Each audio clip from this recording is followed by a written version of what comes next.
¿Qué tal? ¿Cómo están? Buenas tardes, buenas noches.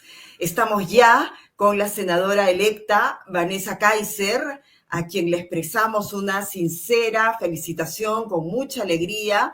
Vamos a tener a una voz femenina libertaria en el Parlamento de Chile, que por supuesto va a poner los puntos en las íes para precisar cuando alguien pretenda violar las libertades de los chilenos. Así que para nosotros eso es un gran paso y además les comento que Vanessa ha sido nominada como la voz femenina libertaria del año y ya vamos a conocer más de sus acciones y justamente vamos a hacer un análisis de las elecciones en Chile este año, la primera etapa donde ella fue candidata y donde además su hermano Johannes Kaiser fue el candidato presidencial. Ustedes saben que Sociedad de la Libertad apoyó la candidatura de Johannes Kaiser porque hablaba claro y porque sabíamos y estamos convencidos que él era el único candidato presidencial que realmente iba a defender la libertad.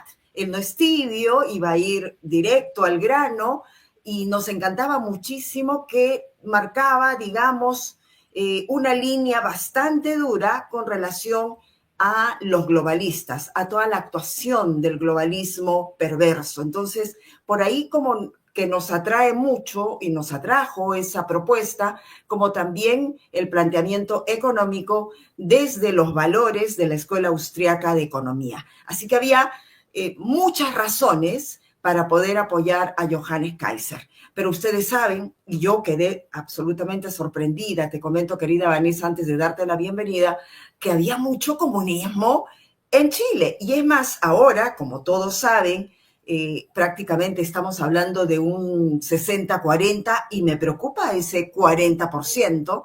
No me gusta ese 40%, pero bueno, ya lo vamos a ir comentando. Bienvenida, querida Vanessa, ¿cómo estás? Muchas gracias por la invitación. Bien, con preocupaciones, como es lógico, en países donde no se respetan los resultados democráticos. Nosotros tenemos la particularidad en Chile de que a la izquierda solamente respeta los gobiernos cuando gobiernan ellos. Y si no gobiernan ellos, no respetan los gobiernos.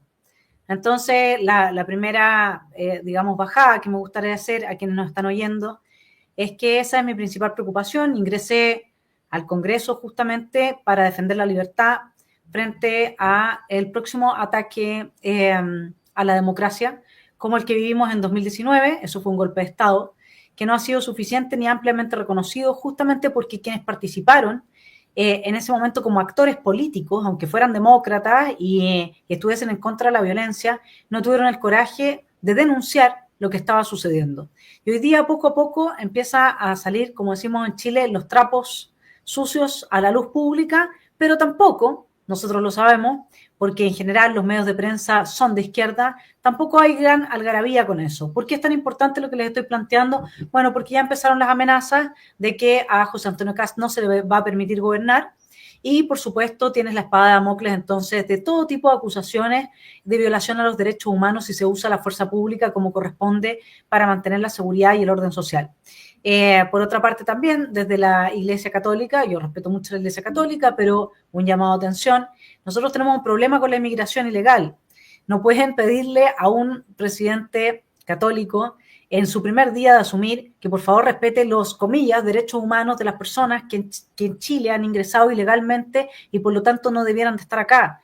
Una cosa es la inmigración normal, que se cumple con las reglas y todos no tenemos problema con eso, pero una cosa muy distinta es la inmigración ilegal en que se violan los derechos justamente de quienes viven en cada país que tienen que estar recibiendo a estos pobres ciudadanos que son víctimas de la violación de los derechos humanos en sus propios países. Entonces, sí, el llamado es a tomar conciencia y reflexionar, y si realmente hay gente preocupada, y entiendo y lo comparto, por los derechos humanos de personas que violan la ley, entonces lo primero que debiesen de hacer es pedirle al señor Maduro que reconozca el resultado de las elecciones democráticas en su país, de manera que los 9 millones de venezolanos puedan volver y ejercer sus derechos ciudadanos en el país en el que corresponde que estén.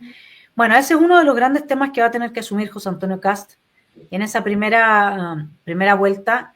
Lo que sucedió es mi hipótesis, porque al principio no estaba contemplado un competidor por el voto anticasta, es decir, el voto del ciudadano que está cansado de la política tradicional y que no quiere ver más a políticos tradicionales. Ese voto era para el Nacional Libertario, era para Johannes Kaiser. ¿Y qué es lo que hizo la casta? Esta es mi hipótesis. Trajo a un candidato que le podía competir porque efectivamente él siempre se ha planteado como un anticasta, a pesar de que imagínate un anticasta que te plantea levantar el secreto bancario. Un anticasta que te dice que va a repactar las deudas de las tarjetas de crédito de las mujeres con los bancos. Un anticasta que está ofreciendo una batería de medidas populistas, desde subir la pensión, la PGU, la llamada PGU, en 50.000 pesos por año de gobierno, cuando no tenemos ni siquiera cómo financiarla como está ahora. Y evidentemente que competir en el ambiente anticasta con alguien que se transforma en una especie de Evita Perón y promete lo incumplible, es extremadamente difícil. El discurso de Johannes era un discurso responsable, las propuestas estaban para realmente reconstruir la institucionalidad del país y se hacían cargo de una situación muy importante, que es cómo el globalismo ha atacado la capacidad o ha neutralizado la capacidad de nuestros países de defenderse de sus enemigos internos a través de la persecución de los políticos, de los militares y de las Fuerzas Armadas y de orden en general, que tratan de, cumpliendo órdenes o dando órdenes, mantener la seguridad frente a estos enemigos que son transnacionales. Nosotros lo sabemos, lo que vivió Chile en 2019, lo vivió también Colombia, lo vivió Ecuador, algo de eso hubo en Perú. Así es que hay mucho trabajo por hacer.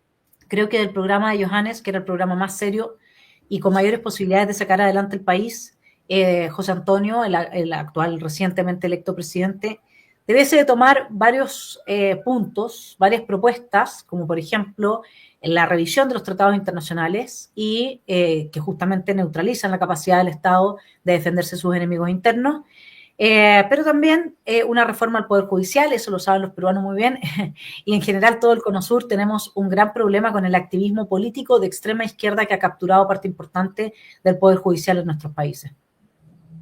Sí, querida Vanessa, porque ese aspecto, ojalá, porque ayer hemos visto que José Antonio Kast ha agradecido, ha sido grato con la gente que ha apoyado esta última fase en las elecciones presidenciales a José Antonio Kast. Por lo tanto, va a tener que escuchar las propuestas de Johannes Kaiser, porque obviamente ha apoyado toda esta campaña. Ojalá, y aparte también me gusta mucho Pía, la primera dama, María Pía, me gusta, no sé qué puedes comentarnos, me parece que puede ser un gran aporte para el gobierno de José Antonio Kast. O sea, yo de ella tengo la mejor opinión, creo que es lo mejor que tiene nuestro actualmente electo nuevo presidente, y ahí hay una alegría en el sentido de que siempre se decía tradicionalmente, ahora es prácticamente un pecado lo que te voy a decir, mortal, porque es totalmente el patriarcado, ¿no? Pero que detrás de cada gran hombre hay una gran mujer, a mí no me cabe ni la menor duda de que Pía lo es, y eso siempre, bueno, y hoy día también es al revés, o sea, el apoyo mutuo de mujeres que estamos haciendo un trabajo intenso, importante, el apoyo que podemos recibir del hombre que está con nosotros también es decidor en poder avanzar por la ruta correcta. Así es que yo tengo muy, muy buena opinión de Pía. Sí, yo también me gusta mucho y esperemos que vuelva la institución de la primera dama porque fue desactivada por Boric y obviamente porque no le gusta nada que sea de la familia, nada que comprometa realmente el rol de la mujer. Y entonces eso me encanta, o sea, yo no me voy a poner a aplaudir de qué religión es María Pía, no, sino voy a ese rol como mujer que es bastante notorio y me encanta esa simpatía. Esperemos que la gente también valore todo ello. ¿Qué te parece, Vanessa? Sí, bueno, pues se ven tiempos muy difíciles. Como te digo, ya están saliendo los primeros afiches con las amenazas de que se va a oponer una resistencia violenta a la posibilidad de José Antonio Kast de gobernar. No nos podemos olvidar de las palabras de Cayetana Álvarez, que decía: la derecha donde sale electa no puede gobernar porque finalmente el aparato estatal está capturado por la extrema izquierda. Aquí hay que hacer una limpieza tipo motosierra de Javier Milei. Y espero que, o sea, supongo que José Antonio lo tiene claro. Muchas veces no se pueden decir algunas cosas públicamente en una campaña porque pueden ser malinterpretadas, y sobre todo en Chile nuestra prensa tergiversa, no voy a decir todos, obviamente, pero una parte importante de la prensa tergiversa absolutamente los mensajes. Entonces, uno anda pisando huevos, y la libertad de expresión, curiosamente, hoy día en Chile está coartado por la prensa, ¿no? O sea, tú haces un comentario como el que hizo Johannes respecto de que Jara, la candidata comunista, era Bachelet, nuestra expresidenta, a la que le debemos la destrucción del país, ¿sí? Sí. Era Bachelet con esteroides. Y entonces, ¿qué es lo que hizo parte de la prensa? Decir que Kaiser había cometido violencia de género al referirse al aspecto físico de la candidata comunista. Todos sabemos que no se está refiriendo a aspecto físico, naturalmente, ¿no? Pero eso una y otra vez se hizo una campaña mediática en contra de Johannes muy fuerte. Se trajo a Franco Parisi, que le compitió por el voto anticasta. Tenemos un porcentaje, un 7%, creo, 7-8% de votación nula y blanco. Es más o menos 1 millón de votos que respondió, probablemente, en parte, al llamado que hizo este Franco Parisi para que se votara nulo, porque esa es la muñeca que él quiere tener para ser el próximo interlocutor durante, así lo interpreto yo, dado que está asociado con Pamela Giles, que ella era es la diputada que se invistió del poder de representar a los violentistas llamados primera línea en el Congreso. Por lo tanto, yo puedo pensar perfectamente que si Franco Parisi, que sacó el tercer lugar, que estuvo muy poco de ganarle a José Antonio Kast, si Franco Parisi está llamando a esta votación nula, es porque lo que quieren ellos es tener un poder importante en la próxima crisis, y ser quienes finalmente tengan la capacidad, comillas, de liderar al monstruo que están despertando. Porque a ti te queda claro que si tú prometiste un paquete de medidas totalmente populistas e imposibles de sostener, la gente se hace la idea de que no lo recibe porque no tiene al electo que se lo hubiera dado. Entonces tú elevas las expectativas de la gente, y ese es un caldo cultivo muy importante a la hora de que se establezcan las condiciones materiales para poder hacer una revolución molecular disipada, como lo está haciendo la izquierda progresista desde hace un tiempo a la parte en distintos lugares del mundo. Entonces, yo lo que veo que el trabajo que hizo Franco Parisi, a pesar de que lo trajeron para neutralizar a Johannes, quienes lo trajeron no vieron el peligro, primero nunca pensaron que iba a llegar tan lejos, capitalizó efectivamente parte del voto anticasta, que era libertario, pero al mismo tiempo, en esta alianza con una mujer diputada que es la representante de la primera línea en el Congreso, es una pequeña, otra bomba más que está ahí sonando para esperar su hora para explotar. Realmente quienes hicieron esa movida, porque el único que estaba planteando destapar todas las ollas y mostrar toda la corrupción y hacer un trabajo anticasta radical era Johannes. José Antonio Kast se fue por una vía más institucional que no termina de hacerse cargo, a mi juicio, de lo que implica la corrupción, en la cual también están metidas, nosotros lo sabemos, ciertas élites. Entonces, Sí. Johannes fue una amenaza muy grande. Y frente a esa amenaza, esta gente reaccionó, esa es mi hipótesis. Tengo algunas señales, pero no puedo mostrar pruebas, por lo tanto, para que ustedes sepan, es una teoría que tengo yo, porque al principio no estaba este señor Parisi dentro de lo que era la carrera presidencial, y lograron instalarlo como finalmente el tercer candidato. Me imagino que también les tiene que haber dado bastante susto por lo que ellos hicieron, o quizás no están conscientes del peligro que representa una persona como él. Y entonces tenemos varios flancos abiertos en lo que va a ser este gobierno, que yo les digo al tiro. O sea, José Antonio Kast tiene solo un camino por delante y no tiene dos. El camino es, como decías tú al principio, generar un amplio respaldo político, pero también ciudadano, y la ciudadanía lo va a respaldar en la medida en que limpie la casa. si no limpia la casa, el 35% de voto anticasta que suman Parisi y Kaiser se va a ir en su contra. Y a eso súmale la gente que votó por Jara. Es una triste noticia saber que hay un 41% de chilenos que no entienden lo que es votar por una candidata comunista. Así Y aquí es. te voy a plantear de nuevo, yo soy de pregrado periodista, luego tengo dos máster y tres en realidad, y dos doctorados, ¿sí? Pero como mi formación inicial, si se le puede llamar así a la carrera de periodismo, es esa. Entonces soy muy crítica de cómo ha funcionado el cuarto poder en nuestra sociedad. Si lo que ellos acá en Chile han hecho ha sido estar permanentemente aportando, ellos me refiero no a todos, pero a un sector mayoritario, como lo veo yo, es estar aportando a la destrucción del país. Entonces es muy difícil cuando tú asumes un gobierno, si es que no tienes una estrategia mediática que yo le recomendé a José Antonio Casta a través de una columna hoy día publicada en el Libero, que la llamé la estrategia de copamiento mediático. ¿Qué quiere decir esto? Yo creo que en la medida en que la gente vea que José Antonio destapa las ollas y que los malos pagan el precio por su corrupción, lo van a apoyar. Y estos tienen que ser los titulares, no las acusaciones de la oposición golpista, violenta, que va a desatarse como las hienas apenas él asuma. Sí. Sí, querida Vanessa, es importante este análisis que nos has dado porque eso no se dice en los medios de comunicación y la teoría que planteas yo la suscribo porque definitivamente fue así. Veían como un gran enemigo a sus intereses a Johannes Kaiser y trajeron a este señor que no lo decimos nosotros, lo dice ya toda la gente cuando revisan, qué sé yo, los comentarios, lo califican como un chanta, como una persona, no, ni, o sea, sin ningún respeto, y es justamente lo que han querido hacer.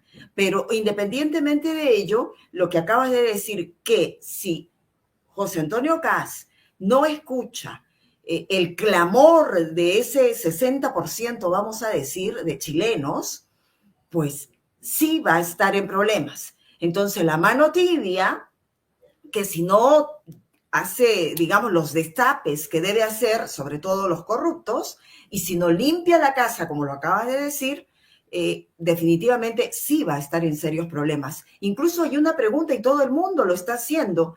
¿Qué vamos a hacer con Bachelet? Todos dicen, ¿va a continuar en la OEA? ¿Qué va a hacer ella? ¿Cuál es tu perspectiva? Porque esa señora prácticamente estaba en campaña con Jara. O sea, nadie lo puede negar, o sí, o podemos negar ello, querida Vanessa.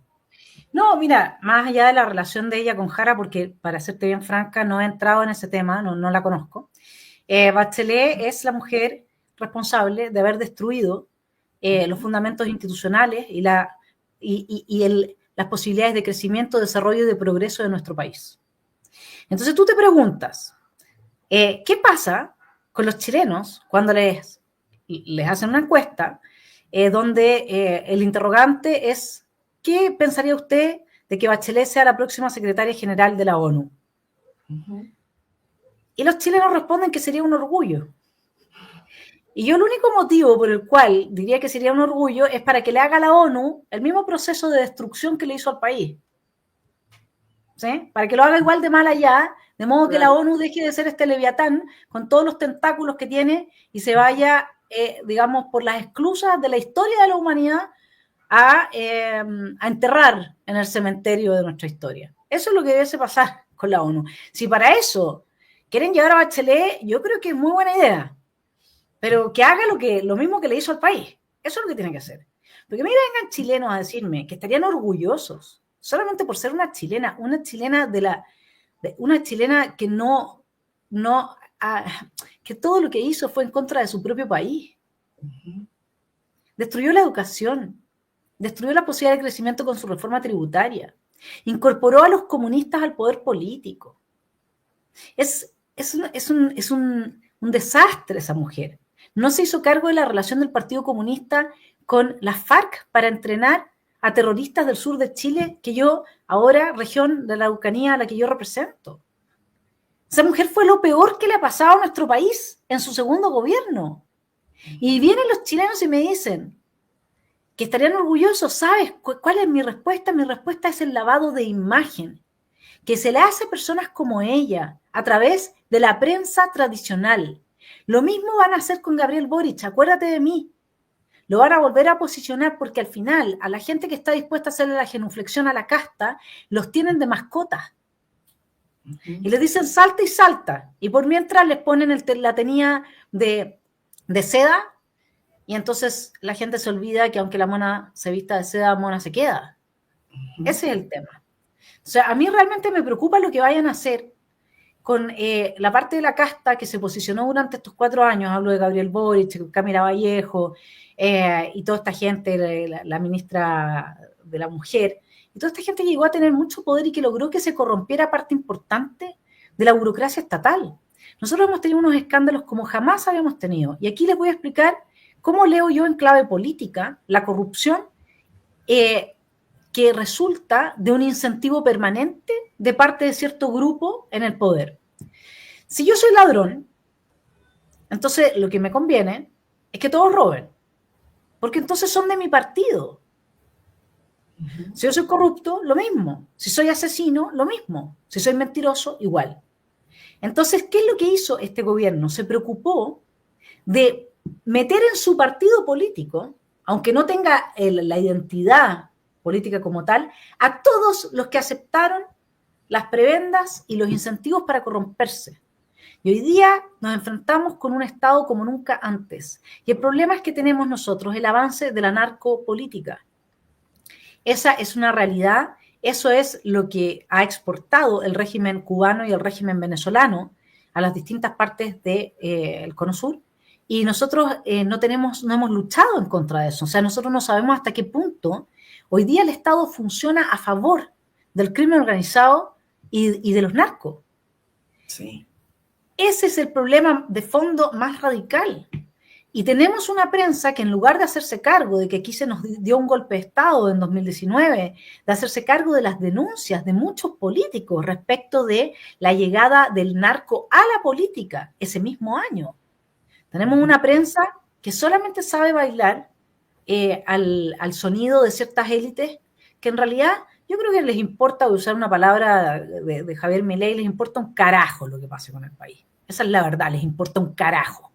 Bueno, se habla de toda esta transnacionalidad. Yo leía un paper hace un tiempo atrás, cuando estaba estudiando el doctorado de ciencia política, donde lo que planteaba la hipótesis era que en la medida en que tú puedes hoy día sacar todos tus capitales en forma líquida fuera del país, se acabó el compromiso de las élites de cada país con el desarrollo y el crecimiento y el bienestar. Estoy generalizando, siempre hay excepciones, pero en general del país. Y eso es lo que nosotros estamos padeciendo hoy día. Entonces, si uno tiene gobernantes que bailan al son de la música, que ponen ese tipo de élite, los empresarios, para seguir con mi ley, que no son los empresarios, son los prebendarios, son los que pactan con los políticos para destruir y asfixiar el libre mercado, entonces no va a cambiar nada en nuestro país, y ese es el problema.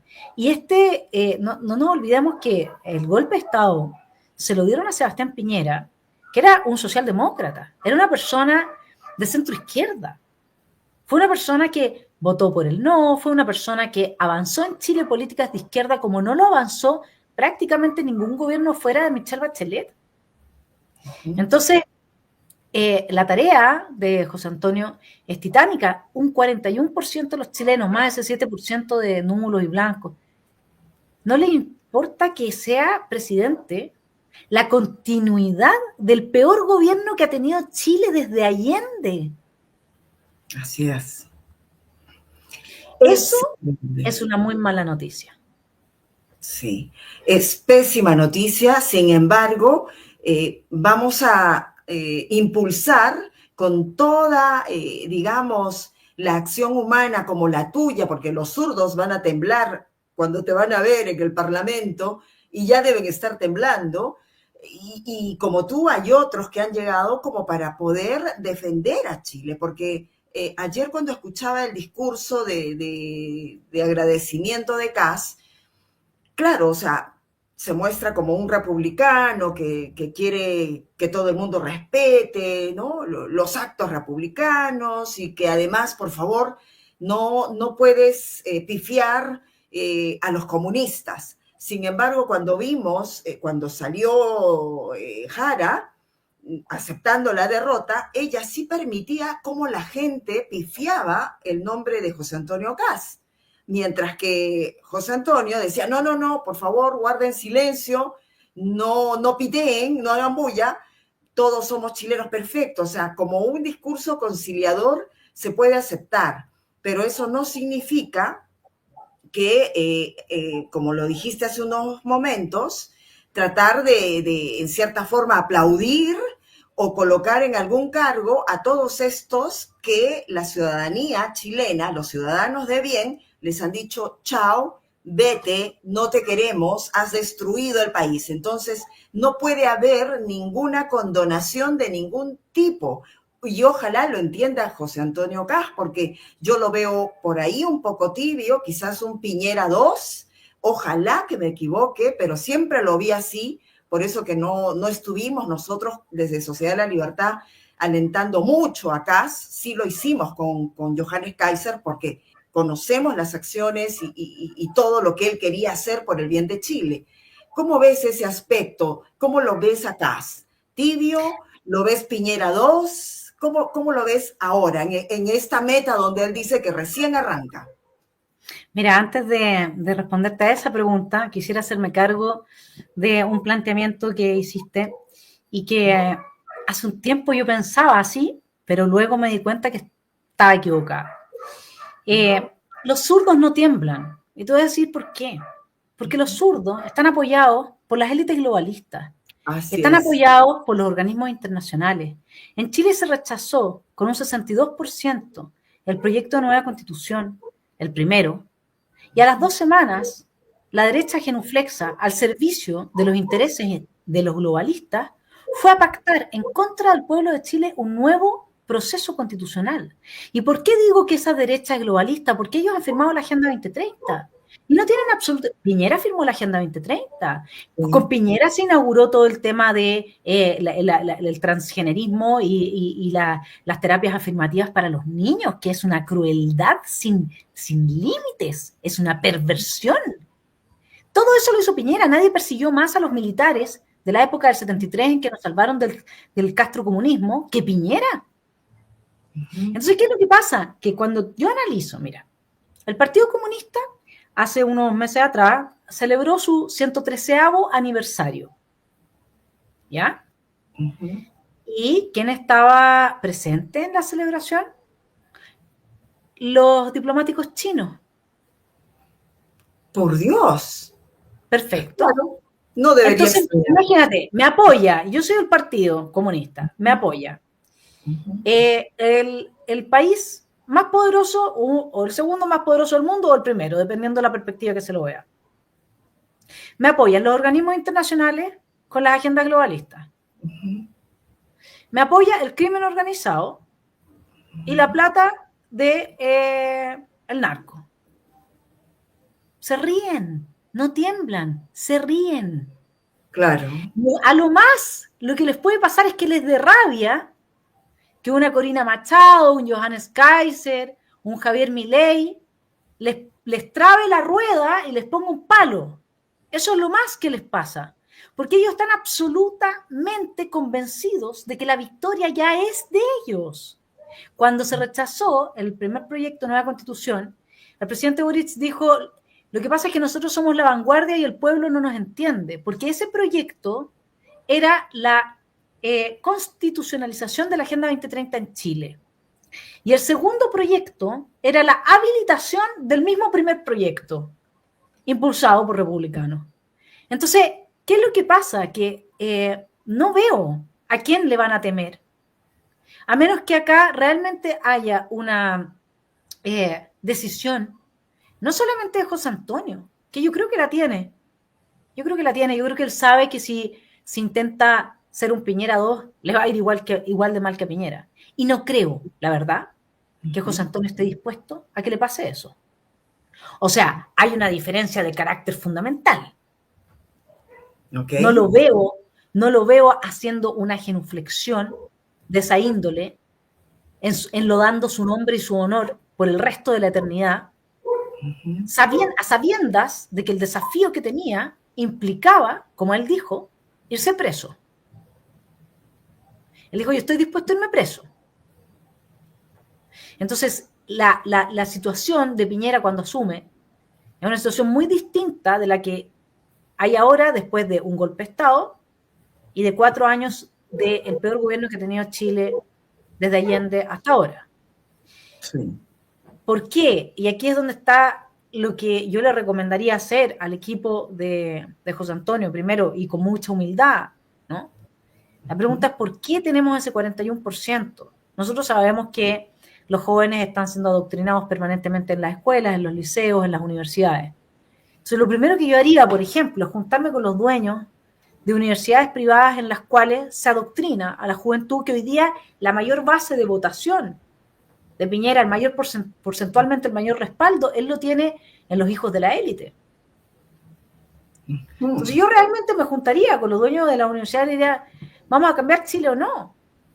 Y esto tiene que revertirse. Las universidades no pueden seguir siendo un centro de adoctrinamiento para la vía violenta de la toma del poder de gente muy, muy mala que donde llega destruye los derechos fundamentales de los seres humanos.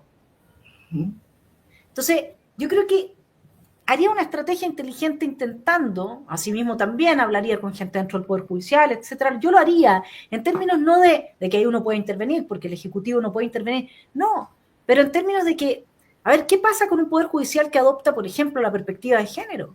Primero, es totalmente inconstitucional. Chile nunca ha reconocido el género ni la antropología que viene de la posmodernidad, que instala el término género constitucionalmente. Nosotros somos hombres y mujeres definidos por nuestra condición biológica. Listo, no hay más. Todo eso tiene que terminarse. Porque el problema es que las élites internacionales han establecido una red de ingeniería social con demasiados dispositivos con los que incentivan incluso a las grandes empresas, a través de los ESG, etcétera, el wokismo, a adoptar esa ideología al interior de las empresas. Y eso está en las universidades de gente de derecha también. O sea, acá el trabajo que hay que hacer de batalla cultural, que no puede seguirse dando meramente, si él salió electo, no puede seguirse dando meramente desde los canales de YouTube. Él tiene que tener un equipo que se encargue de los distintos espacios en la sociedad donde se teje esta red de ciudadanos violentos que no lo van a dejar gobernar y desactivarlo. Eso sería lo lógico. Además de, evidentemente, reconstruir el aparato de inteligencia destruido, por supuesto, ¿por quién? Por Bachelet, dar las garantías de intervención para una eventual intervención a las Fuerzas Armadas y de Orden a través de una reforma al Poder Judicial como la planteada por Johannes y, por supuesto, la revisión de los tratados internacionales, etcétera. O sea, a ver, entendámonos bien. Si tú tienes un nivel de inmigración ilegal como el que tenemos los chilenos, gran parte de la cual son víctimas del régimen socialista del siglo XXI, bolivariano del señor Maduro, entonces, ¿qué le pasa al chileno que no ve la desgracia de esa persona que tiene que agarrar 3 ropitas y partir, muerto de hambre, cruzar kilómetros caminando con su familia para llegar a un lugar donde pueda resguardar al menos su vida? ¿Cómo puede ser que ese 41% de chilenos no haya visto la realidad que le espera bajo un gobierno de Jara, que es la misma que le tocó a los venezolanos? Exactamente, Venezuela. Eso tiene que ver con que nunca he visto, yo al menos, se haya hecho programas realmente de calidad, buenos, entrevistando a los venezolanos que han tenido que pasar por esto, preguntándoles su opinión respecto de lo que es un régimen socialista.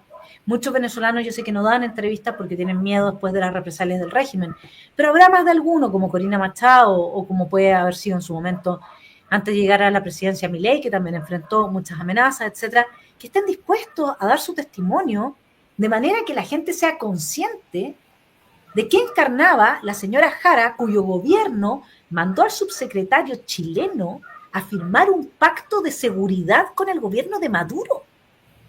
Y nosotros no tenemos idea cuál es el contenido de ese pacto hasta el día de hoy. Y entonces, más allá o más acá de las simpatías personales que uno pueda tener, El nivel de ignorancia en el que está sumido Chile, salvado por los pocos, que como Axel Kaiser, mi hermano, que ha hecho un trabajo impresionante, se han puesto los pantalones para dar la batalla cultural y de las ideas. Pero a pesar de eso, el nivel de ignorancia de este 41% es escalofriante. Eso es lo que pasa. Ese es mi problema.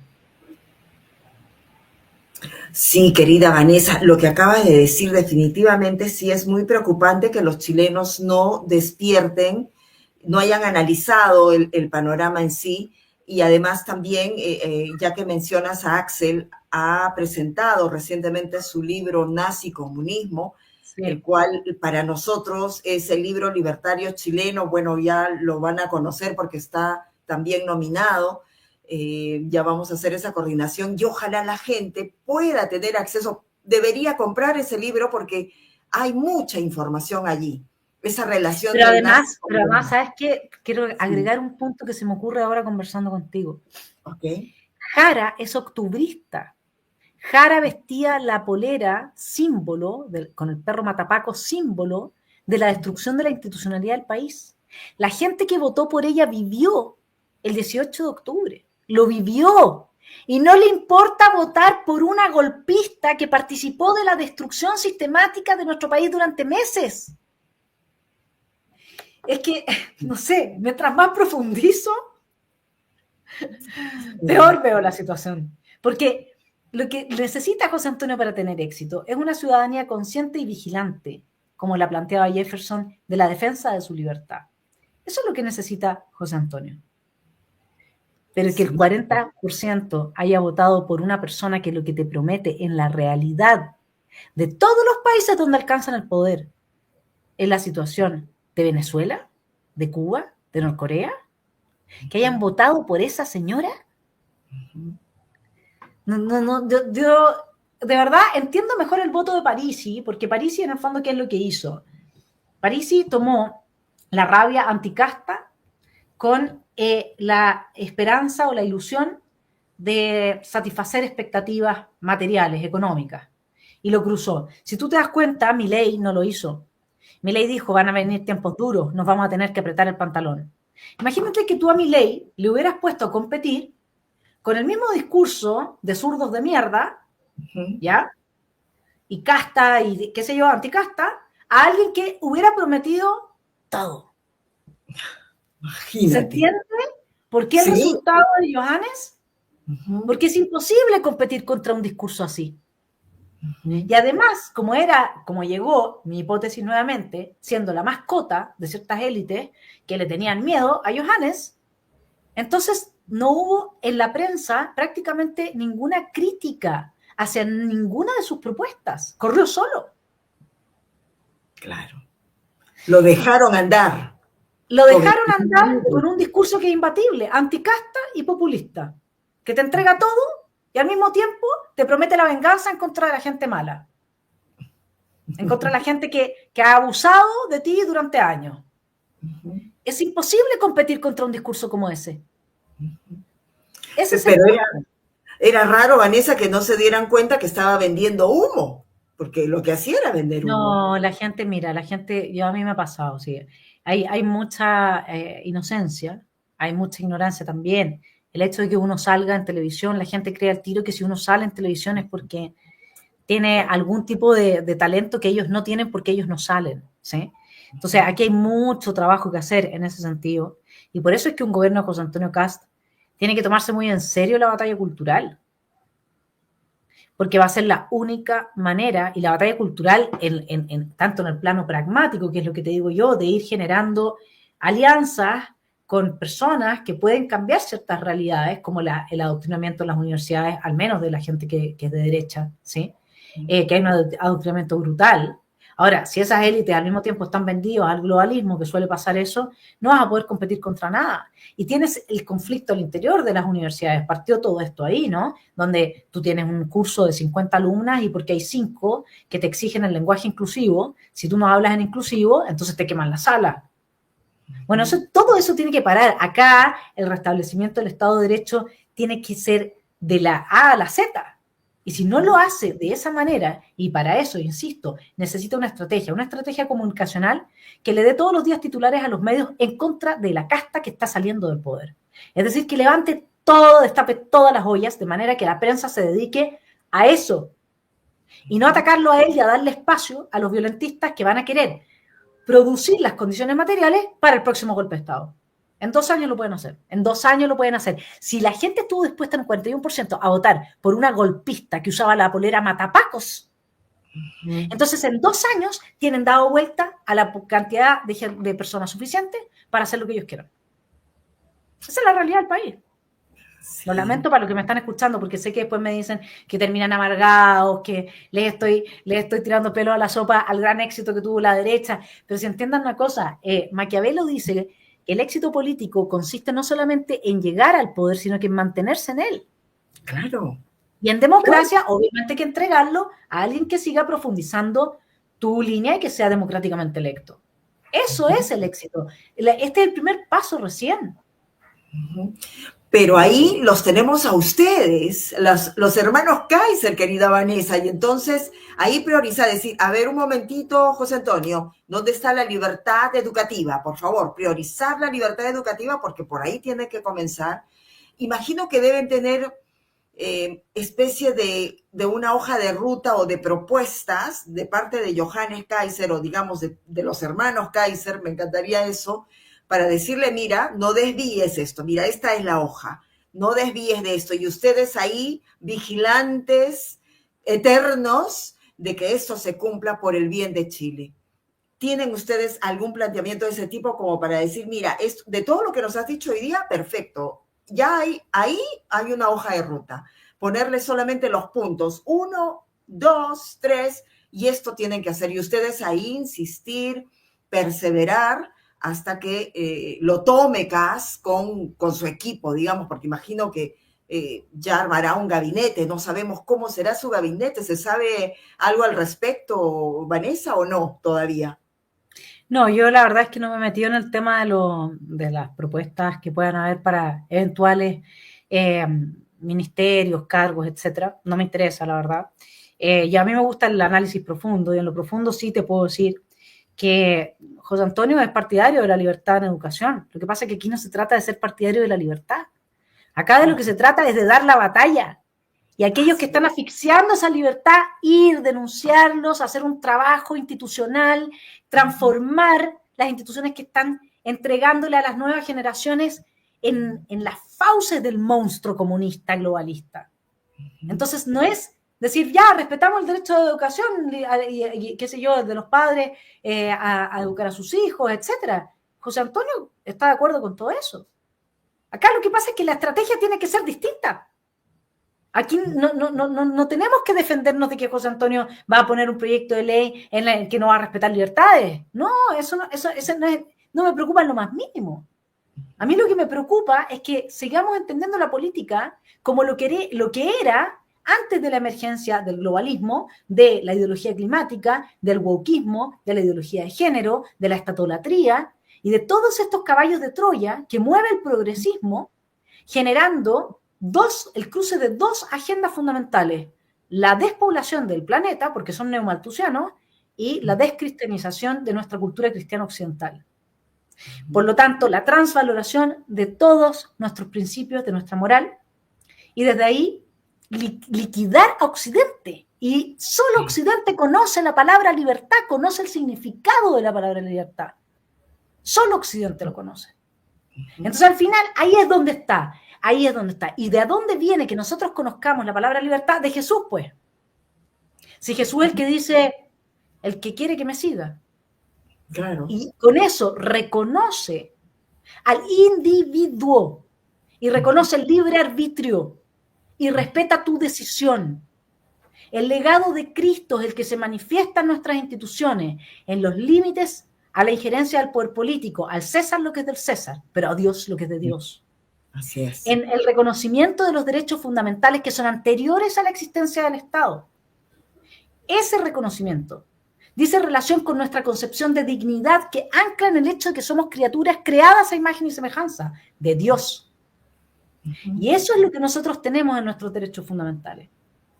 Entonces, cuando tú vas avanzando en la batalla cultural, vas vaciando de la moral cristiana, y con esto no estoy hablando de fe, estoy hablando de la moral cristiana para los que sean cristianos agnósticos, no es el tema, ¿no? Existen los cristianos culturales, que les gustan sus instituciones republicanas, que les gustan las libertades, que les gustan que se respeten los derechos fundamentales. A ellos también les estoy hablando, no solamente a los cristianos.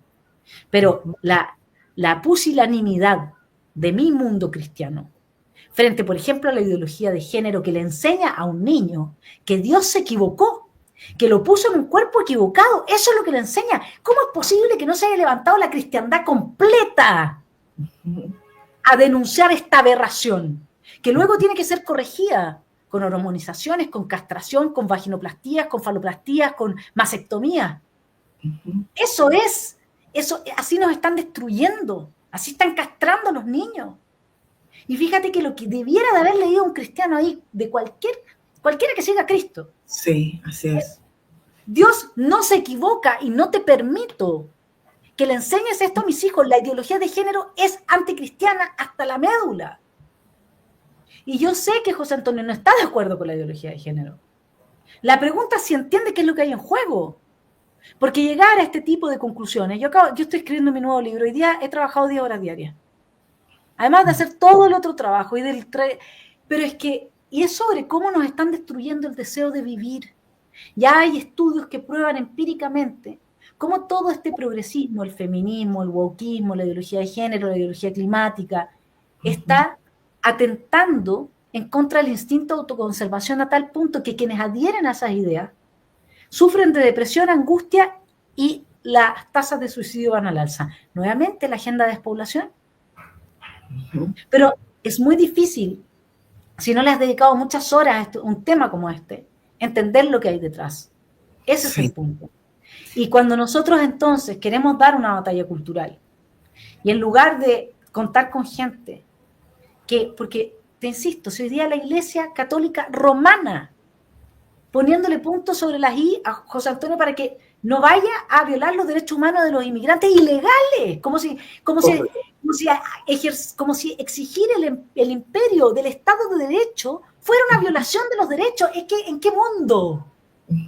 Ese es el mundo del globalismo, ese es el mundo del progresismo que también ha penetrado la Iglesia. Sí. Y estar consciente de aquello es fundamental para quienes vayan a gobernar los próximos 4 años. Porque si no, también a ellos les van a tocar la tecla de la culpa. Si es tan fácil, a un cristiano es tan fácil tocarle la culpa. ¿Tú sabes quiénes no sienten culpa? Los comunistas no sienten culpa. Sí. Los progresistas no sienten culpa. Nunca han pedido perdón por nada. Y cuando piden perdón, además es mentira. Porque no saben sentir culpa. Y por eso nos ganan. Porque a nosotros basta que nos activen la culpa para que caigamos de rodillas. Y eso no puede seguir siendo así. Tenemos que entender que, como decía San Agustín, para que no se enojen los católicos conmigo, además aprovecho de mandarle un cariñoso saludo a Agustín Laje. Como decía San Agustín, existen 2 ciudades, la ciudad de Dios y la ciudad de los hombres. La ciudad de Dios son aquellos que son instrumentos de Dios. La ciudad de los hombres son aquellos que luchan desde el hedonismo por tener el poder mundano. Y San Agustín decía, y en la iglesia existe de los 2 tipos de hombres, y entre los paganos también. Entonces, si la iglesia no termina de entender que en su propio seno yace el problema que está destruyendo el legado de Cristo, y los cristianos no se hacen cargo, en este caso los católicos, porque no voy a hablar de las demás religiones, de las demás variantes, digamos, ¿no?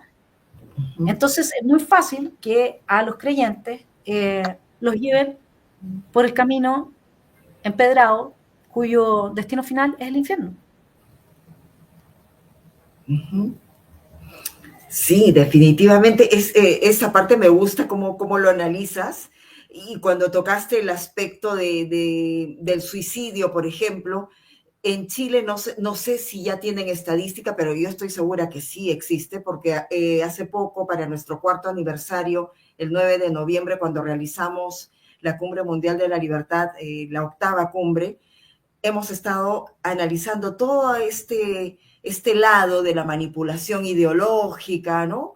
Y ahí nos dimos cuenta y nos revelaron muchos de los expositores la cantidad o el índice de suicidios de los hombres, porque no se habla de ello y es mayor que el de las mujeres. Y no estoy hablando de un país, en todos los países, querida Vanessa, y nadie hace nada al respecto y nadie dice nada. El Día del Hombre es el 19 de noviembre y nadie hace nada. El gobierno, ningún gobierno, ni siquiera un saludo por Twitter, por último, a los hombres de su país. Nada de eso se ve. Eso es Bueno, algo es que la cultura de la muerte solamente puede tener éxito en el marco de la guerra de los sexos, las políticas identitarias, ¿no es cierto? Sí. Y el ataque a la masculinidad es un ataque radical, por eso voy a ser voz en todo lo que pueda en defensa de nuestros hermanos, nuestros hijos, nuestros amigos, nuestros padres, porque toda mujer tiene un padre. Así es. Entonces las feministas tienen que darse cuenta de que las están transformando en unas depresivas, amargadas. Ahora, el alza en los países desarrollados de la infelicidad femenina se ha radicalizado también. Entonces, ¿qué es lo que pasa? Esta es una cultura de la muerte que tiene por objetivo, ya lo dije, despoblar el planeta.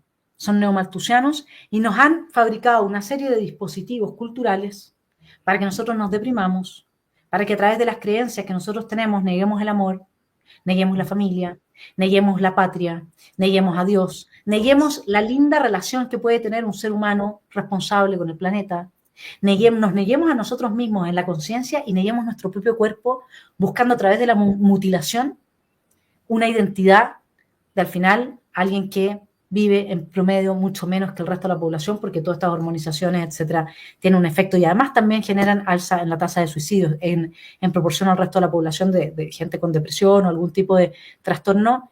Quienes se hacen cirugías de esa índole tienen un 12, y tanto por ciento mayor tasa de incidencia en el suicidio. Entonces, claro, esto va además de la mano del aborto, las leyes de aborto y la normalización del asesinato, del crimen, del asesinato de tu hijo en tu propio vientre, porque el aborto, debiéramos de dejar de hablar del aborto, debiéramos de hablar de transformar los vientres en un cementerio, de eso debiéramos de hablar.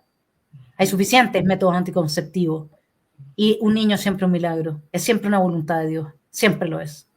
De las leyes de eutanasia, no, que entonces si tú eres libre, no. Por eso es que la pérdida de Dios nos lleva a donde nos lleva. Resulta que en Países Bajos, a través de la eutanasia hoy día, se está suicidando gente de 20 años, de 25 años, en España también. Porque como nos condicionan hacia la depresión, luego hoy día los psiquiatras te dicen lo único que te queda es tomar tu hora de eutanasia. Pues tú me dijese a mí, es razonable y es normal que una persona a la que la tienen sobreviviendo artificialmente durante años y sufriendo, quiera que lo desconecten. Yo encuentro que es razonable y normal, digamos, y algo así debería ser respetable, de hecho está artificialmente viva. Pero en este contexto, avanzar una ley de eutanasia, junto con los condicionamientos culturales que nos llevan a la depresión, a la angustia, a la ansiedad, etcétera, que están todas las sociedades occidentales sumidas en ello, es la bomba nuclear. Es la bomba nuclear, es una guerra, tercera guerra mundial, inserta en el marco de esta batalla cultural que nos impone una cultura de la muerte que es la inversión de la cultura de la vida del cristianismo. Y lo vimos en los Juegos, en la inauguración de los Juegos Olímpicos en Francia. Esa última cena representa, junto con el caballo del Apocalipsis, el jinete del Apocalipsis que entró, que es el jinete de la muerte, y que tiene a su cargo la destrucción de un cuarto de la humanidad. Aquí es mucho más que un cuarto lo que ellos quieren destruir. Pero sin plagas, a menos que inventen una en algún laboratorio que se escape, ¿no? Sin bestias, sin pestes, no. Es toda una cosa psicológica. Tú al ser humano le inoculas una idea, tú le dices a un niño de 4 años que quizás está llorando porque puede ser que haya nacido en el cuerpo equivocado y lo destruiste. ¿Listo? Es así de simple. Por eso la infancia tenía que ser sagrada. Sí, querida Vanessa, sí, definitivamente. Ojalá ese 41% disminuya. Y para eso también está nuestra labor, querida Vanessa, o sea, de todos, para que esta gente entienda que está equivocada y que está a tiempo de corregirse por ellos mismos, o sea, ni siquiera por nosotros, por ellos mismos, por su propia familia. Y si José Antonio con María Pía hacen una buena labor, probablemente ese 41% en 4 años, pues solamente sea un cero, un dígito por lo menos, O Ojalá sea, yo creo que la labor la pueden encabezar ellos, pero la labor depende de cada uno de nosotros, le guste o no le guste José Antonio Cast, le guste o no le guste Republicano, los que estemos conscientes de que lo que se está avanzando es una monstruosidad apocalíptica. Tenemos que dar la pelea, le beneficie a quien le beneficie. Uno, bueno, es más fácil cuando uno es cristiano de fe, porque uno dice soy instrumento de Dios, pero al que no lo sea, por último, que lo haga por amor, que lo haga por amor a su país, que lo haga por amor a su familia, a sus amigos. Ese es el llamado. Aquí no sobra nadie, no sobra absolutamente nadie. Y José Antonio y su señora son personas con sus luces y sus sombras, igual que todos nosotros, con sus fragilidades y sus fortalezas. Y por lo tanto, este es un trabajo, en el caso de Chile, de todos quienes aman a nuestro país. Sí, querida Vanessa, sí, definitivamente. La gente tiene que saber que tenemos un Padre Creador a quien debemos respetar y honrar. Así que me parece lindo el mensaje que has dado y además felicitarte nuevamente porque eres una gran senadora, vas a ser una gran senadora y esperamos verte el 29 de diciembre, que estamos con esta ceremonia de reconocimiento a todas las voces libertarias, porque la labor tuya, Vanessa, no es, la gente quizás, los que no te conocen de este canal, por favor sigan a Vanessa, que da la batalla hace mucho tiempo. O sea, no es que ahora que ha entrado de candidata, no, lo da hace muchos años. Y ahí también el reconocimiento a los hermanos Kaiser, que los tres están nominados este año en el Premio Liberté. Así que tenemos que reconocer esa labor que ustedes han hecho en Chile y no solamente en Chile, sino también se va extendiendo poco a poco en toda Latinoamérica. Así que felicitaciones a ustedes, querida Vanessa. ¿Algún mensaje que te gustaría dar a los chilenos, tanto a los que apoyaron a Johannes Kaiser, a los que apoyaron y votaron por ti porque depositaron toda su confianza en esa luz que eres tú, Vanessa? De verdad, por supuesto, en esa luz de verdad y divina, entonces que nos puedas compartir unos minutos finales con ese mensaje para todos los chilenos de bien.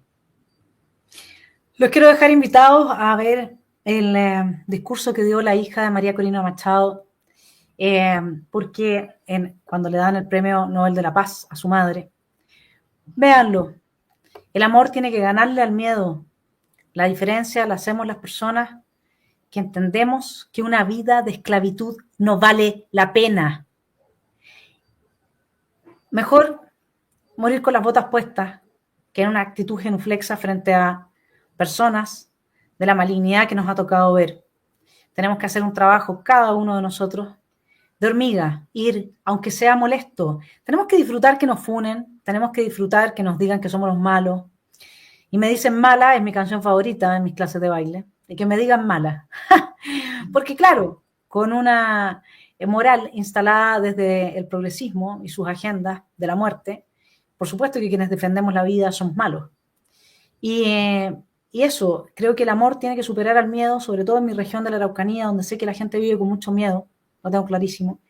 Voy a hacer todo lo que esté en mis manos para que cambien esas condiciones, pero también necesito que empiecen a sacar la voz y que lo hagan. Lo estamos haciendo. Quienes lo estamos haciendo estamos poniéndole el pecho a las balas. Aquí en cualquier momento pasamos de la fase en la que estamos, donde el crimen organizado todavía se pelea los territorios, etcétera, y ante la amenaza de una élite política que les ponga límites, empiezan a matar políticos.